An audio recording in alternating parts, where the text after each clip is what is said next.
Welcome to Galaxy Classes, where concepts become clear and learning becomes powerful. Students, आज हम शुरू कर रहे हैं ज्योग्राफी का चैप्टर 10, अर्बनाइजेशन यानी शहरीकरण। ये है इसका पार्ट 1।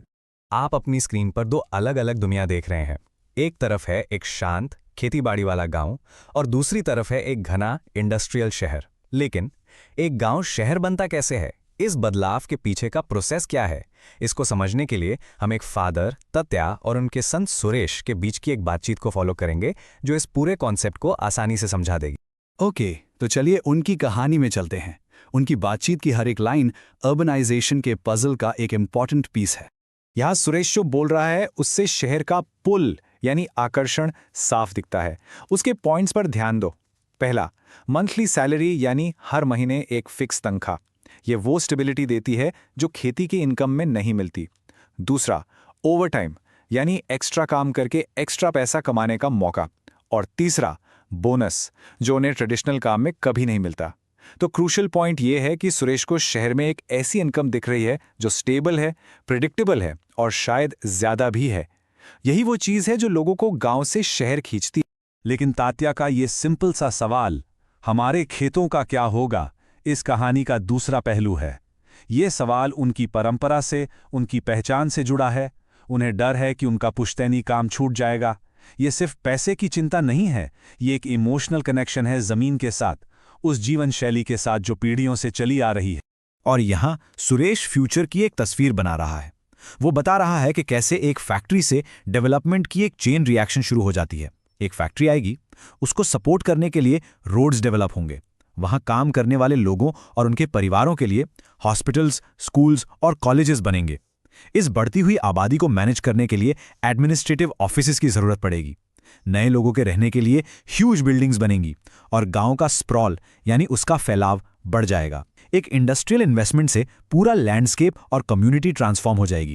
तो इस कहानी से हमें क्या पता चला कि एक नई फैक्ट्री आने से क्या होता है? 3 बड़े बदलाव आते हैं। पहला, लोगों का काम बदलता है, मतलब शिफ्ट इन ऑक्यूपेशन।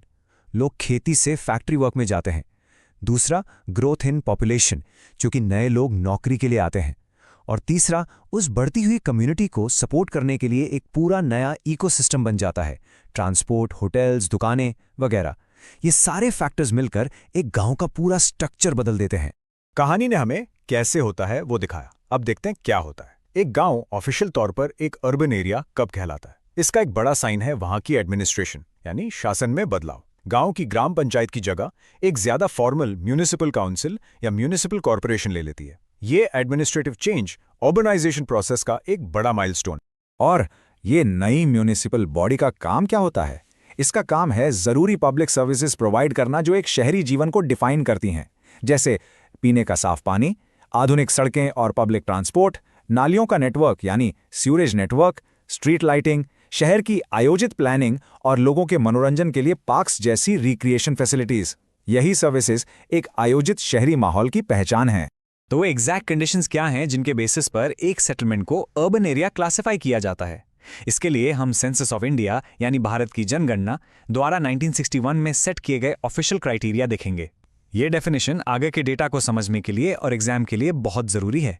चलिए इसकी स्पेसिफिक रिक्वायरमेंट्स को तोड़कर समझें। 3 कंडीशंस हैं और तीनों का पूरा होना जरूरी है। पहली, ऑक्यूपेशन यानी काम धंधा। 75% से ज्यादा काम करने वाले पुरुष नॉन एग्रीकल्चरल जॉब्स में लगे होने चाहिए, मतलब खेतीबाड़ी के अलावा दूसरे काम जैसे फैक्ट्री वर्क, दुकान, ट्रांसपोर्ट या बैंकिंग। दूसरी, पॉपुलेशन साइज। उस सेटलमेंट में 5000 से ज्यादा लोग होने चाहिए। और तीसरी, पॉपुलेशन डेंसिटी यानी आबादी का घनत्व। हर स्क्वायर किलोमीटर में 400 से ज्यादा लोग रहने चाहिए। जब कोई जगह ये तीनों क्राइटेरिया पूरे करती है तभी उसे ऑफिशियली एक अर्बन एरिया का दर्जा मिलता है। अब जब हमारे पास एक क्लियर डेफिनेशन है तो चलिए इंडिया में अर्बनाइजेशन के ट्रेंड को देखते हैं। पिछले कुछ दशकों में देश का शहरी लैंडस्केप कैसे बदला है। ये टेबल नंबर्स में पूरी कहानी बताती है। चलो अर्बन पॉपुलेशन के परसेंटेज वाले कॉलम पर चलते हैं। 1961 में इंडिया के सिर्फ 18% से थोड़ी कम आबादी शहरों में रहती थी। 2011 तक यह आंकड़ा डबल से भी ज्यादा होकर 37% से ऊपर चला गया। उसी टाइम अर्बन सेटलमेंट्स यानी शहरी इलाकों की गिनती देखो, वो 1961 में लगभग 2200 से बढ़कर 2011 में लगभग 8000 हो गए। इससे 2 बातें साफ होती हैं। ना सिर्फ ज्यादा लोग शहरों में रह रहे हैं, बल्कि बहुत से नए सेटलमेंट्स भी शहर बन रहे हैं। ये बार चार्ट उस ट्रेंड को बहुत अच्छे से दिखा रहा है जिसके बारे में हमने अभी बात की। आप देख सकते हैं कि कैसे ग्राफ हर डेकेड में लगातार ऊपर जा रहा है। पर एक चीज पर गौर कीजिए, रफ्तार पर। 1961 से 1981 तक ग्रोथ थोड़ी धीमी थी। उसके बाद और खासकर 2000s में ये रफ्तार बहुत तेजी से बढ़ी।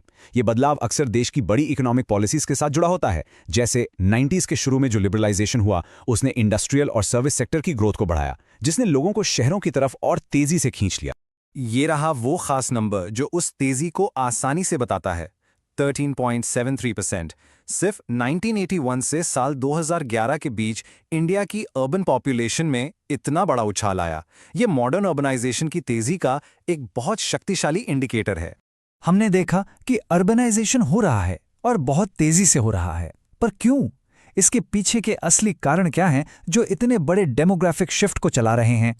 चलिए इसके मुख्य कारणों को एक एक करके समझते हैं। सबसे पहला और सबसे पावरफुल ड्राइवर है इंडस्ट्रियलाइजेशन। जब एक इलाके में बहुत सारी इंडस्ट्रीज इकट्ठी हो जाती हैं तो वो एक चुंबक की तरह काम करती हैं जो आसपास के इलाकों से लोगों को काम की तलाश में खींचती हैं। इसका एक क्लासिक एग्जाम्पल है मुंबई। 19वीं सेंचुरी में जब टेक्सटाइल मिल्स यानी कपड़े की मीलें बढ़ीं तो शहर बदल गया। छोटे छोटे मछुआरों के गांव, जिन्हें कोलीवादाज कहते हैं, वो तेजी से बढ़ते हुए शहरी केंद्र में समा गए। दूसरा कारण है ट्रेड यानी व्यापार। कुछ लोकेशंस ऐसी होती हैं जो सामान के ट्रांसपोर्ट और स्टोरेज के लिए ज्योग्राफिकली बहुत अच्छी होती हैं। ऐसी जगह नेचुरली ट्रेड हब बन जाती हैं। जैसे जैसे बिजनेस बढ़ता है वैसे वैसे उसको सपोर्ट करने वाले इंफ्रास्ट्रक्चर की ज़रूरत भी बढ़ती है, जैसे बिजनेस कॉम्प्लेक्सेस, बैंक्स और गोडाउन। नागपुर, जो इंडिया के बिल्कुल सेंटर में है, इसका एक परफेक्ट एग्जाम्पल है। ये शहर ट्रेड के लिए अपनी स्ट्रेटेजिक लोकेशन की वजह से एक बड़ा अर्बन सेंटर बन गया। एक तीसरा और शायद कम सोचा जाने वाला कारण है खेती में मैकेनाइजेशन। पहले खेती में बहुत ज्यादा मेहनत लगती थी और बहुत सारे लोगों की जरूरत होती थी। आजकल ट्रैक्टर और हार्वेस्टर जैसी मशीनें बहुत सारे लोगों का काम कर लेती हैं। इसके नतीजे में खेती पर निर्भर बहुत से मजदूर बिना काम के रह जाते हैं। जब उनका ट्रेडिशनल काम छिन जाता है तो उन्हें शहरों की तरफ पुश किया जाता है, नए अवसरों की तलाश में। चौथा कारण है माइग्रेशन खुद, यानी लोगों का एक जगह से दूसरी जगह जाना। हम यहाँ खास तौर पर रूरल टू अर्बन माइग्रेशन यानी गांव से शहर की तरफ माइग्रेशन की बात कर रहे हैं। लोग सिर्फ काम के लिए शहर नहीं आते, बल्कि एक हायर स्टैंडर्ड ऑफ लाइफ के वादे के लिए भी आते हैं, जिसमें बेहतर स्कूल, हेल्थ केयर और सुविधाएं शामिल हैं। इंडिया में मुंबई और पुणे जैसे शहर इसके बहुत बड़े एग्जाम्पल हैं, जो पूरे देश से लगातार माइग्रेशन के कारण इतने बड़े हो गए हैं। और पांचवा मुख्य कारण है ट्रांसपोर्ट एंड कम्युनिकेशन। जब कोई इलाका सड़क और रेलवे से अच्छी तरह जुड़ जाता है तो छोटे छोटे गांव भी तेजी से बढ़ने लगते हैं। टेक्स्ट बुक में इसके दो परफेक्ट एग्जाम्पल हैं। पहला कोंकण रेलवे, जिसने अपने रास्ते में आने वाले सावरदे जैसे कई गांव की ग्रोथ को बढ़ा दिया। दूसरा भुसावल, जो एक बहुत ही इंपॉर्टेंट रेलवे जंक्शन होने के कारण एक बड़ा शहरी केंद्र बन गया। तो हमने अर्बनाइजेशन के कारण समझ लिए, लेकिन इसके असर क्या होते हैं? चलिए शहरों के विकास से होने वाले कुछ मुख्य फायदों को देखते हैं। एक बहुत बड़ा फायदा है सोशल हार्मनी, यानी सामाजिक समरसता बढ़ने की संभावना। शहर एक मेल्टिंग पॉट की तरह होते हैं, जहां अलग अलग इलाकों, संस्कृतियों और परंपराओं के लोग एक साथ रहते हैं। रोज एक दूसरे के नजदीक रहने से एक कल्चरल एक्सचेंज होता है, जहां रीति रिवाज, खाना और विचार शेयर किए जाते हैं। लोग एक दूसरे के रहन सहन के बारे में सीखते हैं, जिससे पुराने विचार टूट सकते हैं और एक ज्यादा सहनशील, मिलीजुली सोसाइटी बन सकती है। दूसरा मुख्य फायदा है मॉडर्नाइजेशन, यानी आधुनिकीकरण। शहरों में माइग्रेट करने वाले लोग अपने साथ तरह तरह का ज्ञान और स्किल्स लेकर आते हैं। इतने सारे स्किल्ड लोगों का एक जगह होना बेहतर एजुकेशन और इंडस्ट्री के साथ मिलकर एक ऐसा डायनामिक माहौल बनाता है जहां इंफॉर्मेशन आसानी से एक्सचेंज होती है। इसलिए शहर नए विचारों और इनोवेशन के हब बन जाते हैं, जहां लेटेस्ट टेक्नोलॉजीज और बिजनेस प्रोजेक्ट्स अक्सर सबसे पहले शुरू होते हैं।